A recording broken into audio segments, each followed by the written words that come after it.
Since time immemorial, mankind has been interested in the issue of near-death experiences associated with the memory of a lifetime, seeing the light at the end of the tunnel, and so on. Various religious texts explain them, but scientists have been searching for their answers for many years. Recently, considerable progress has been made in understanding the process of the brain's transition from life to death. This was made possible by observing the brain at the time of death. However, research is complicated by the fact that dying people cannot tell what they felt at one time or another. When we study different views on death, we find that some of them go beyond traditional beliefs. At the moment, there are three main visions: atheism, which claims that death leads to non-existence; naturalism, which connects consciousness with the brain and believes that death puts an end to experience; religious teachings that mention heaven or hell depending on beliefs. But there is a fourth option that is often underestimated.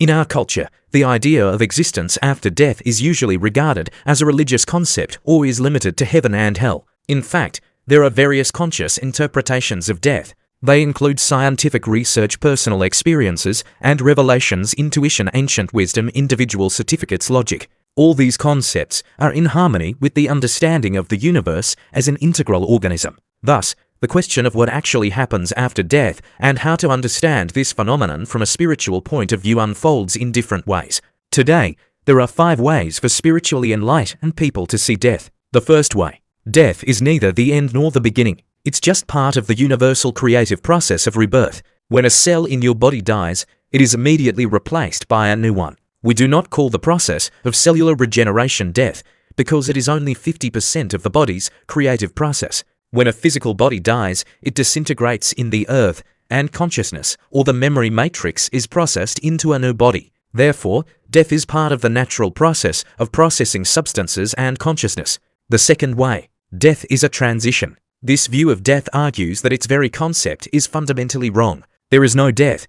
There is only a change in the dimension of reality, from the physical to the spiritual, from the material to the immaterial. As a soul, you retain self-esteem, memory, and even some personality traits. Your consciousness separates from your body when the physical brain stops and looks for a new path. So why call it death if you're not going to die? This view of death is compatible with many different spiritual philosophies and religious ideologies, and that is why many people believe in an afterlife. We're just visiting right now, and what we call death is just going back to where we came from. The third way: death is a new beginning. Metaphorically, this is rebirth in the sense that the memory of who you are when you leave your body remains. And this is also a rebirth from the point of view of reincarnation. When you die, you will go away to the spiritual world for a while to reflect, analyze your life with your mentors, communicate with your group of souls, and then return to physical reality to learn more lessons and develop. Having chosen your body and the basic life plan corresponding to the lessons that you need to learn,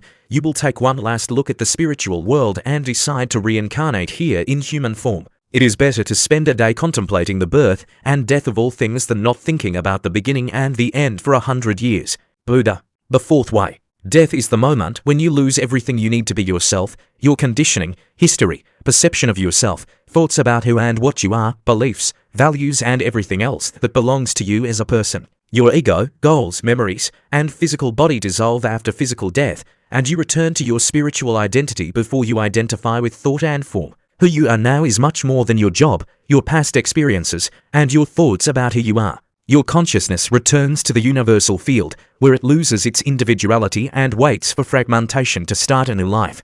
Death is not the end of your consciousness, but the end of your subjective identity. The fifth way: do you feel awake? Your senses are awakened. You know that your body is not sleeping, but just because your body isn't sleeping doesn't mean you're not sleeping. How can you be sure that you are alive right now? What if this life was just a grandiose simulation, and you lived in some kind of intelligent matrix created to give souls the opportunity to develop and experience duality? Death is the most misunderstood phenomenon. People think of death as the end of life. This is the first basic misunderstanding.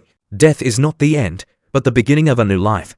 Death is death only if you believe that you are really alive. From a medical point of view, you are alive. But metaphysically speaking, life is just a dream, and when you die, you wake up realizing that it was all just a game in your mind. You're just sleeping in the waiting room of life. Every spiritually enlightened person knows from his own experience that one should not be afraid of death. Only the ego is afraid of it, not the soul, because the soul already knows that death is only a transitional process and has experienced it many times.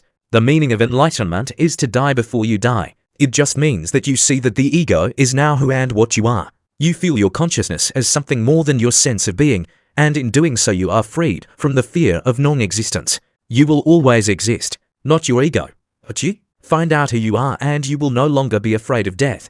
The thought of death will really begin to enrich your life and give it meaning. Some believe that death does not mark the absolute end of consciousness, but rather the transition to a different form of existence. Consciousness could be perpetuated in another form, outside the physical body. Some view death as an expansion of consciousness in which a person merges with the universal collective consciousness. This can be seen as a return to a state of oneness with the universe.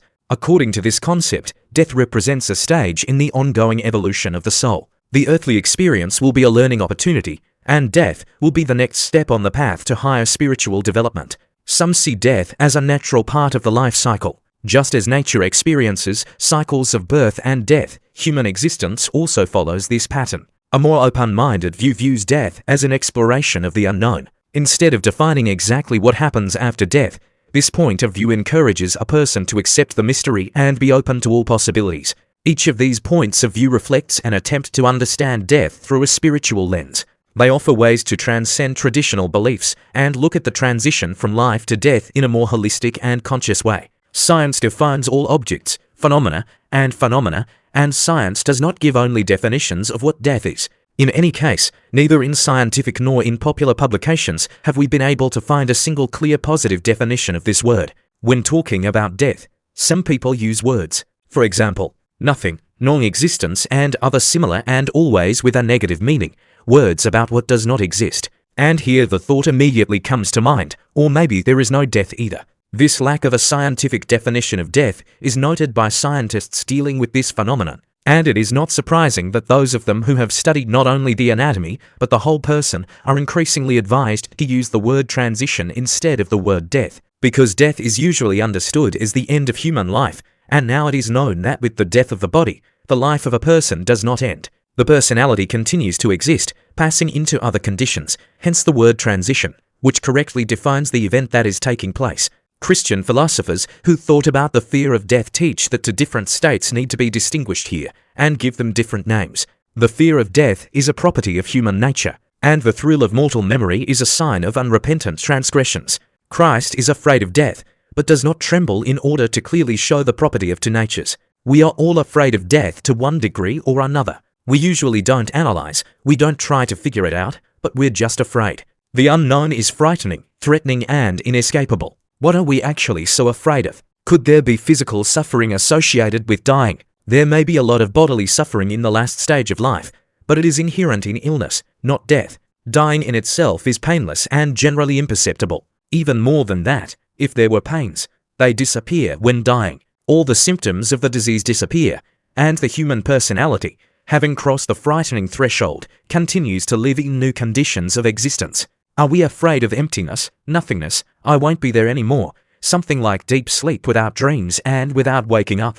Maybe the thought of non-existence scares us, but we are even more afraid of something else. Not being aware of anything and not feeling anything is still almost like a dream and in itself is not so scary. In addition, we now know that when a person passes into the afterlife, consciousness is most often not lost at all, and if it is lost, then only for a moment. The deceased continues to feel and think as before without interruption. Dying people can have feelings of grief. He is sorry to leave his loved ones, nature, everyone and everything that he loved on earth. But regret and grief are not the fear of death, but a completely different feeling. We now know that the transition is not scary, and that the beginning of life there is not scary either. There is no loneliness, but there is help, and the first perceptions are safe and even pleasant.